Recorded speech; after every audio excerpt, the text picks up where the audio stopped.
사도신경으로 우리의 신앙을 고백하겠습니다.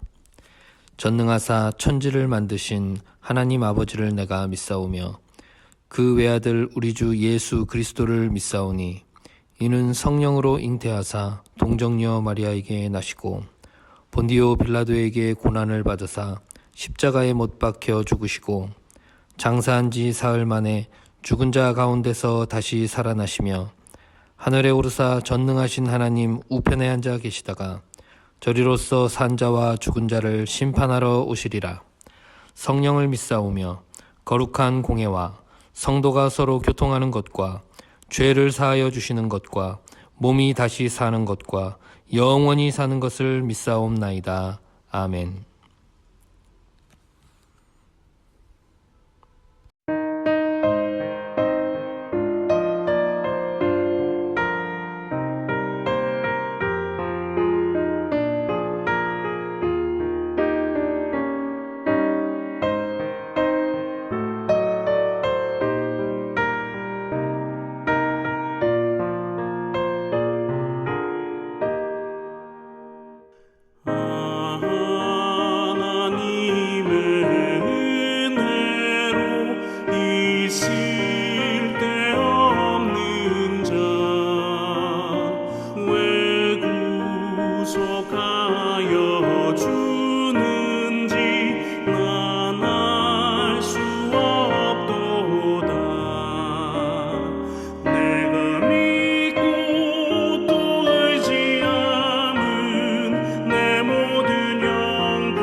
함께 나누실 말씀은 사무엘상 24장 8절에서 15절의 말씀입니다.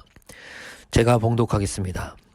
그 후에 다윗도 일어나 굴에서 나가 사울의 뒤에서 외쳐 이르되 내 주 왕이여 하매 사울이 돌아보는지라 다윗이 땅에 엎드려 절하고 다윗이 사울에게 이르되 보소서 다윗이 왕을 해하려 한다고 하는 사람들의 말을 왕은 어찌하여 들으시나이까.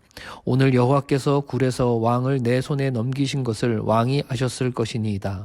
어떤 사람이 나를 권하여 왕을 죽이라 하였으나 내가 왕을 아껴 말하기를 나는 내 손을 들어 내 주를 해하지 아니하리니 그는 여호와의 기름 부음을 받은 자이기 때문이라 하였나이다. 내 아버지여 보소서 내 손에 있는 왕의 옷자락을 보소서. 내가 왕을 죽이지 아니하고 겉옷자락만 베었은즉 내 손에 악이나 죄과가 없는 줄을 오늘 아실지니이다. 왕은 내 생명을 찾아 해하려 하시나 나는 왕에게 범죄한 일이 없나이다. 여호와께서는 나와 왕 사이를 판단하사 여호와께서 나를 위하여 왕에게 보복하시려니와 내 손으로는 왕을 해하지 않겠나이다. 옛 속담에 말하기를 악은 악인에게서 난다 하였으니 내 손이 왕을 해하지 아니하리이다. 이스라엘 왕이 누구를 따라 나왔으며 누구의 뒤를 쫓나이까. 죽은 개나 벼룩을 쫓음이니이다. 그런즉 여호와께서 재판장이 되어 나와 왕 사이에 심판하사 나의 사정을 살펴 억울함을 풀어주시고 나를 왕의 손에서 건지시기를 원하나이다 하니라. 아멘. 하나님의 인도하심이 있는 귀한 하루가 되시기를 주님의 이름으로 축원합니다. 오늘 본문은 사울을 향한 다윗의 결백함을 호소하는 내용입니다. 하나님께서는 억울한 사람의 원통함을 풀어주십니다. 왜냐하면 하나님께서는 모든 일을 공정하게 판단을 하시기 때문입니다. 하나님께서 내리시는 심판에 긍휼을 얻고자 한다면 긍휼히 여기는 사람이 되라라고 하셨습니다. 긍휼히 여기는 사람은 긍휼히 여김을 받기 때문입니다. 그렇지만 사람을 긍휼히 여긴다는 것이 어찌 그리 쉬운 일이겠습니까? 내 앞에 있는 사람을 대할 때마다 하늘의 하나님을 대동하여서 바라보지 않는다면 긍휼한 마음을 갖기란 거의 불가능한 일에 가깝습니다. 왜냐하면 사람마다 자신만의 기준이 있기 때문입니다. 자신만의 가치관이 있고 생활 방식이 있고 중요하게 여기는 것들이 제각각 다르기 때문에 다른 사람에게 긍휼한 마음을 갖기보다는 자신의 기준으로 평가하기에 급급한 것이 우리의 현실입니다. 하나님 앞에 모든 사람이 다 위로를 받고 도움을 받아야 한다는 그 사실을 알고 그 마음을 품고 유지하려고 한다면 다른 사람을 긍휼히 여기는 일에 한 걸음 다가설 수 있게 될 것입니다. 하나님은 모든 일을 공정하게 판단하시나 신자이든 불신자이든 그 기준에서 벗어나 있으면 거기에 대한 보응을 하실 것입니다. 그러나 하나님께서는 심판만 있는 것이 아니라 하나님께 긍휼을 바라고 다른 사람을 긍휼로 여기고자 하는 사람들이라면 하나님께서 은혜를 베풀어 주시고 긍휼을 베풀어 주신다고 약속하셨습니다. 그러니 우리는 하나님께 우리의 마음에 바로 선 것이 못한 것이 발견될 때마다 하나님의 긍휼을 바라야 합니다. 그래서 하나님의 긍휼이 우리를 덮고 우리의 모든 것을 수납하시고 용납하시는 하나님의 좋은 마음을 따라 이 땅에 많은 사람들을 또 그리 대할 줄 아는 그런 성도로 변모해야 하는 것이겠죠. 사울은 다윗을 긍휼히 여겨야 하는 사람이었죠. 다윗이 사울을 긍휼히 여기기보다는 사울이 다윗을 긍휼히 여겨야 하는 사람입니다. 사울은 70세 노장이고 다윗은 이제 20살의 신출내기입니다. 상식대로라면 노장이 신참을 긍휼히 여겨야 하지요. 또한 사울은 왕이고 다윗은 신하입니다.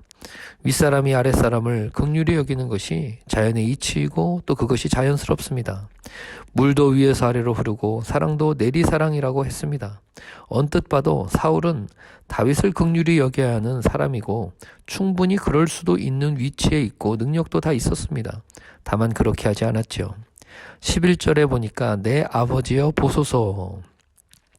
다윗은 사울을 보면서 내 아버지여 라고 말합니다. 사울은 한 나라의 왕이니까 아버지이지요. 또 나이로 봐서도 아버지이고 또 사울의 아들 요나단과 다윗은 친구니까 다윗에게 사울은 아버지가 여러모로 맞아 보입니다. 아버지가 아들을 긍휼히 여기는 것은 어찌 보면 당연한 것 아니겠습니까? 다윗은 사울을 보며 내 아버지여 여기를 보소서라며 사울에게 긍휼을 어쩌면 구하는 것인지 모르겠습니다. 내 아버지여 나에게 긍휼을 베풀어 주십시오라고 다윗이 사울에게 말하는 것 같습니다. 게다가 내 아버지여 보소서 나는 아무 잘못이 없나이다 라며 사울에게 자신의 결백함을 호소하고 있지요. 그러나 사울은 그 요청도 듣지 않았습니다. 사울은 강한 군대를 가진 힘 있는 사람입니다. 반면에 다윗은 오합지졸이고 본문대로라면 죽은 개이고 벼룩에 불과합니다. 그러니 당연히 힘 있는 사람이 긍휼을 베풀어 줘야지요.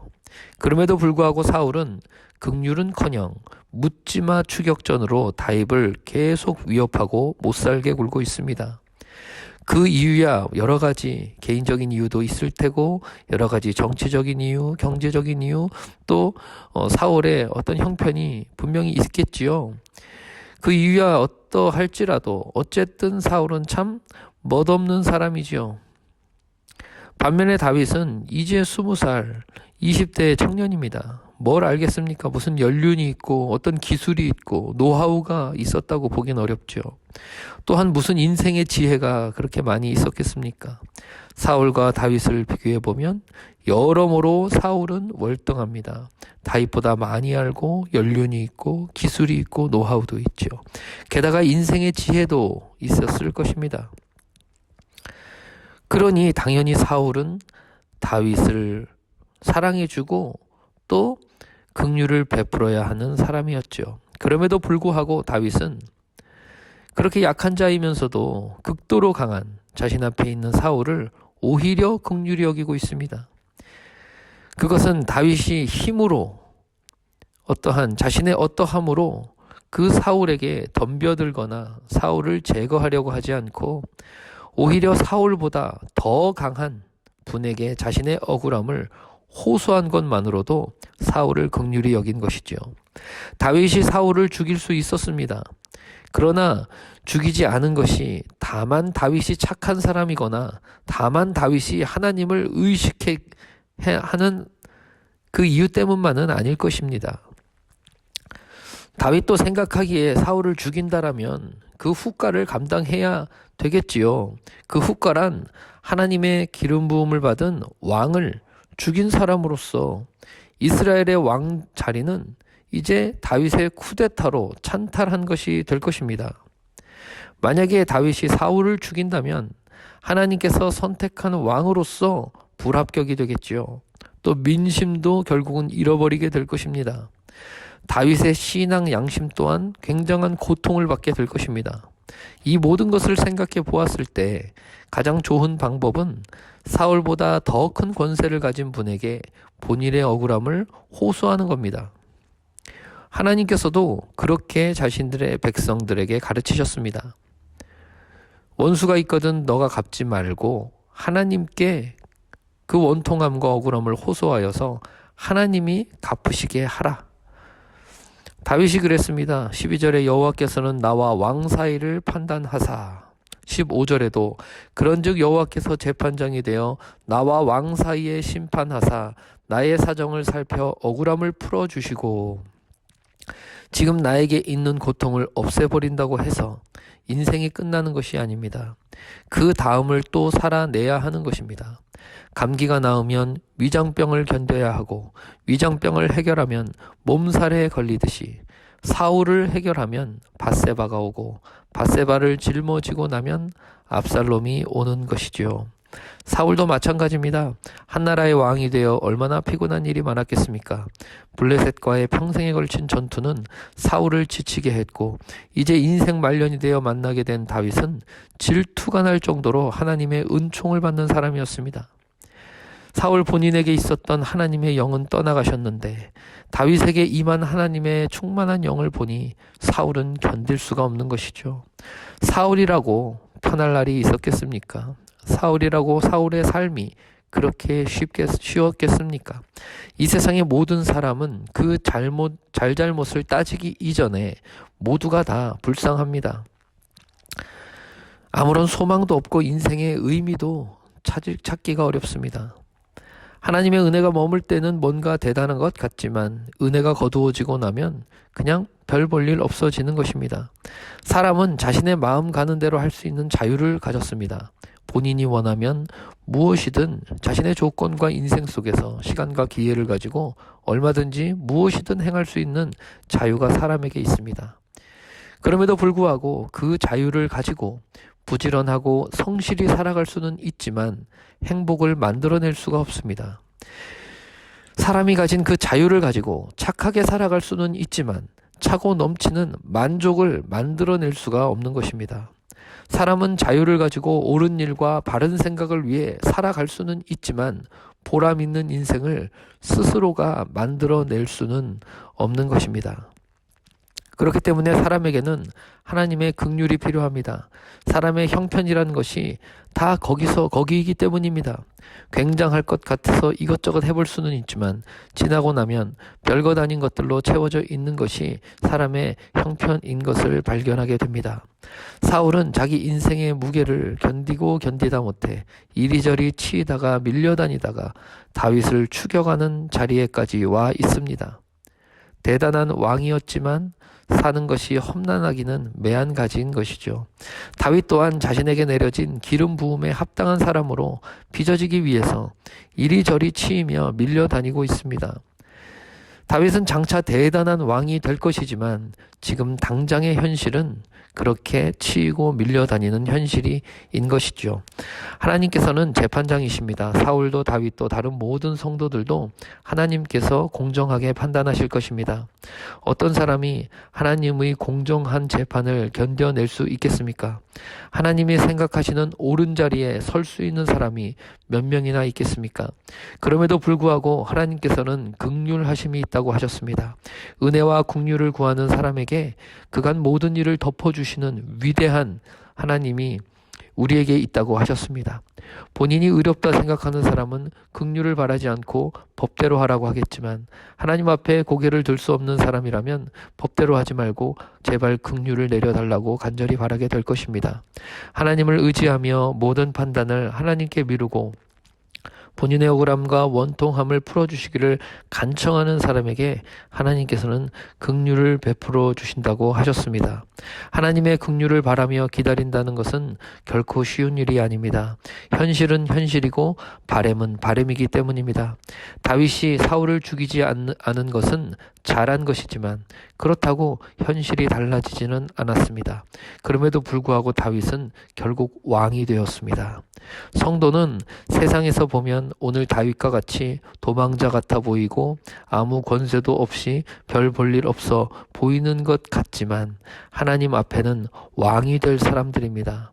이 광야에서 시간을 보내실 때에 하나님 많이 만나시고 말씀 배우시고 그분과 동행하시는 방법을 터득하셔서 보람있고 헛되지 않은 남겨진 시간과 삶을 잘 지내실 수 있는 저와 여러분이 되기를 주님의 이름으로 축원합니다. 기도하겠습니다. 좋으신 우리 하나님 아버지 감사합니다. 이 땅 가운데 저희들을 홀로 내버려 두지 않으시고 우리의 아픔과 슬픔과 버거운 현실 속에 찾아오셔서 참 소망이 되어주시고 우리의 나아갈 길을 열어주시며 우리의 당하는 것은 아프고 고통스럽지만 그 가운데 있는 하나님의 성품을 알게 되어 이 모든 것을 다 담고도 남을 넘치는 하나님의 사랑을 마음껏 누리며 살아가는 우리 모두가 될 수 있도록 인도하여 주시고 광야같이 핍절한 우리의 인생을 하나님 앞에 들고 나올 때 꽃이 피고 강이 나는 하나님의 좋으심을 체험하고 그 체험 가운데 기쁨과 만족이 있는 저희들의 삶을 살 수 있도록 주님 인도해 주셔서 이 모든 광야를 지나고 나서 하나님의 왕 같은 제사장으로 설 때에 하나님께 기쁨과 감사와 찬양을 드리는 우리 모두가 될 수 있도록 하나님 인도하여 주옵소서. 모든 것을 주님께 다 의탁하고 늘 감사드리며 살아계신 예수님 이름으로 기도하옵나이다. 아멘. 하늘에 계신 우리 아버지여, 이름이 거룩히 여김을 받으시오며 나라가 임하시오며 뜻이 하늘에서 이루어진 것 같이 땅에서도 이루어지이다. 오늘 우리에게 일용할 양식을 주시옵고 우리가 우리에게 죄 지은 자를 사하여 준 것 같이 우리의 죄를 사하여 주시옵고 우리를 시험에 들게 하지 마시옵고 다만 악에서 구하옵소서. 나라와 권세와 영광이 아버지께 영원히 있사옵나이다. 아멘.